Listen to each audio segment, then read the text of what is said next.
Hey, have you ever walked down a sidewalk or street barefoot on a hot sunny day and literally felt like you were going to burn your feet off?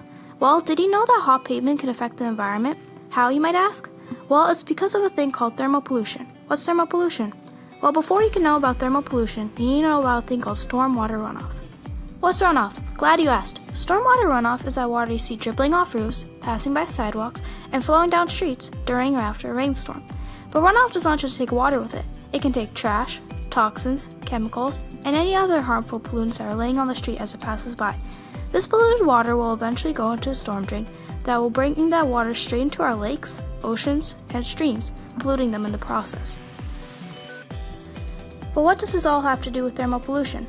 Well, you know how runoff can carry pollutants? One of those pollutants is heat.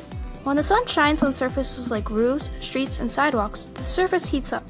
And when runoff comes by one of these impervious surfaces, the water heats up also. The heated runoff will eventually go into a water body, heating up the water body. This is one of the causes of thermal pollution. Okay, thermal pollution can heat up water, but why is it so bad? Well, unlike humans, when it gets hot, fish can't just go inside and turn on the AC. They have to live with it.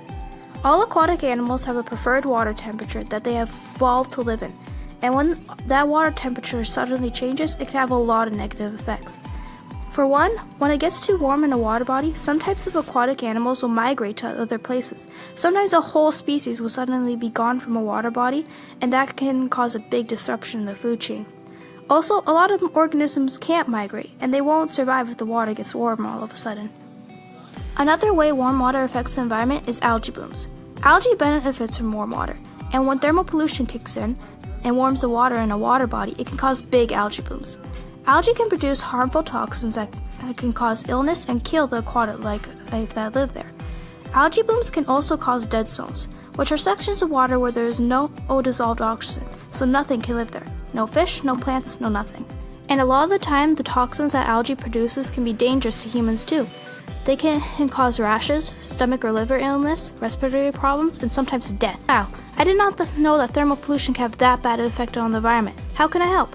There are many ways you can help reduce this problem. 1. Have lighter color surfaces that can reflect the sun's heat. 2.